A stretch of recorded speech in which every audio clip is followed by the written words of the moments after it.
اعوذ باللہ من الشیطان الرجیم، بسم اللہ الرحمن الرحیم۔ میں سید اعتزاز الحسن آج آپ کی خدمت میں ایک نئی ویڈیو کے ساتھ حاضر ہوں۔ سب سے پہلے لائک کیجئے، شیئر کیجئے، اس کے بعد ویڈیو کو شروع سے لے کے اینڈ تک دیکھیے گا، کیونکہ کافی دوست سوال کرتے ہیں کہ ان کو ویڈیو کی سمجھ نہیں آئی۔ اگر آپ ویڈیو پوری نہیں دیکھیں گے آپ کو ویڈیو کی سمجھ نہیں آئے گی، اس لیے آپ پوری ویڈیو دیکھیں۔ پوری ویڈیو دیکھنے کے بعد آپ کو سمجھ آئے گی کیا میں نے بات کی ہے، کہ کون سی میں نے انفارمیشن نیو دی ہے۔ اگر آپ ساری ویڈیو دیکھیں گے آپ کو ساری انفارمیشن کے بارے میں پتہ چلے گا۔ اس لیے شروع سے لے کے اینڈ تک ویڈیو ساری دیکھیے گا۔ آج ہم بات کریں گے امیگریشن کے بارے میں۔ جیسا کہ بہت سے لوگ انفارمیشن لینے کے کچھ کال کر رہے ہیں، انفارمیشن مانگ رہے ہیں کہ کیا طریقہ کار ہے، کیا ہو رہا ہے۔ جیسا کہ آپ کو پتہ ہے کہ امیگریشن اوپن ہونے والی ہے، اور ہر بندے کو تقریباً مسئلہ آ رہا ہے، وہ پوچھ رہے ہیں کون سے ڈاکومنٹ چاہیے، کب آپ اپلائی کرتے ہیں۔ جیسا کہ آپ کو میں نے پچھلے ویڈیو میں بتایا تھا امیگریشن کے بارے میں، اگر آپ کو یاد نہیں تو آپ میری وہ ویڈیو دیکھ سکتے ہیں۔ کیا کہ آپ کو 30 جون سے پہلے آپ کو ایک سجور لینی ہوگی آپ کے پاس، یعنی کہ آپ کے پاس پروف ہونا چاہیے 30 جون 2019 سے پہلے، اور 8 مارچ سے 2020 سے پہلے آپ نے فنگر دیے ہوئے ہوں۔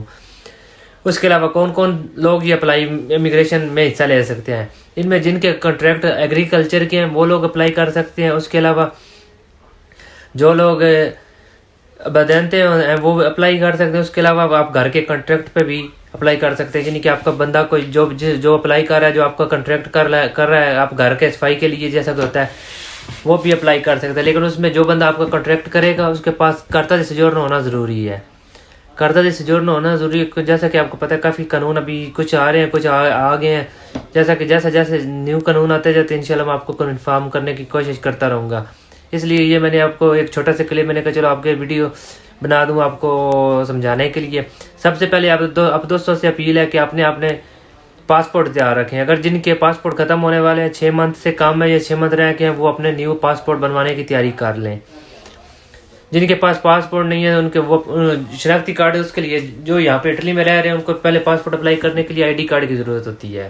اگر آپ کے پاس ID کارڈ ہے تو آپ اپنی تیاری کریں، پاسپورٹ اپلائی کریں، کیونکہ پاکستان امبیسی روم اور ملان کونسلیٹ نے کہا ہے کہ وہ پاسپورٹ ایشو کریں گے آپ کو۔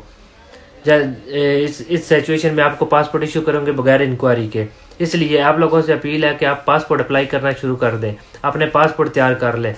اور جن لوگوں کے پاسپورٹ نہیں ہے وہ اپنے پاسپورٹ بنوا لیں، جن کے ختم ہو گئے وہ رینیو کروا لیں۔ اس کے علاوہ جن کے پاس ID کارڈ بھی نہیں ہے وہ سب سے پہلے اپنا ID کارڈ بنوائیں۔ ID کارڈ بنوا کے اس کے بعد وہ اپنا پاسپورٹ اپلائی کر سکتے ہیں۔ اور جن لوگوں کے کافی دوست پوچھ رہے ہیں ان کے پولیس اسٹیشن میں پاسپورٹ پڑے، ان کا کیا طریقہ کار؟ ان کو طریقہ کار یہ ہے کہ وہ اپنے وکیل سے رابطہ کریں۔ ان کو اگر امیگریشن اوپن ہو جائے گی تو ان کو وہ پاسپورٹ واپس مل سکتے ہیں، وہ اپنے پاسپورٹ کستورے سے واپس لے سکتے ہیں، لے کے امیگریشن اپلائی کرتے ہیں۔ لیکن خیال ہے اگر آپ کے پاس اس کی کاپی ہے تو آپ چیک کر لیں کہ آپ کے پاسپورٹ ختم تو نہیں ہوئے۔ اگر پاسپورٹ ختم تو نہیں ہوا، اگر پاسپورٹ ختم ہوا ہے تو اس کو رینیو کروائیں۔ امید ہے کہ امیگریشن کے بارے میں جو ابھی نیو انفارمیشن ہے اس میں انہوں نے بتایا کہ 1 جون سے 15 جولائی تک آپ دماندہ کر سکتے ہیں، آپ اپلائی کر سکتے ہیں یہ امیگریشن کے بارے میں۔ اس لیے ابھی سے آپ جتنا جلدی ہو سکتا ہے اپنی تیاری کر لیں، اپنے جو ڈاکومنٹ کا مسئلہ ہے وہ اپنے کلیئر کر لیں۔ اس طرح جیسے ہی امیگریشن اوپن ہوگی آپ اپنے دماندے اپنے ریکویسٹ جو ہوتا ہے آپ اپلائی کرنا چاہتے ہیں وہ اپلائی کر سکتے ہیں۔ آپ کے ڈاکومنٹس آپ کے پاس کسی قسم کا بھی پرانا کوئی ایویڈنس ہے تو وہ اپنے پاس رکھیں، جیسا کہ آپ کی سجورنوں کے متعلق ہے، یا اس کے علاوہ جو آپ کے پاس کوئی بھی ایویڈنس ہے جس میں آپ شو کر سکتے ہیں کہ آپ کو اتنا عرصہ اٹلی میں ہو گیا ہے، وہ آپ اپنے پاس رکھیں۔ اس لیے تیاری کریں اور اپنے ڈاکومنٹس تب تک کے لیے ساری چیزیں تیار کر لیجئے۔ جیسے ہی یہ آئیں گا سٹارٹنگ ہوگی دماندے، آپ دماندے کر سکتے ہیں، اس لیے اس وقت آپ کا ٹائم ضائع نہیں ہوگا۔ مزید بھی ویڈیو دیکھتے رہیں اور تب تک لیے اجازت دیجیے گا۔ اللہ حافظ۔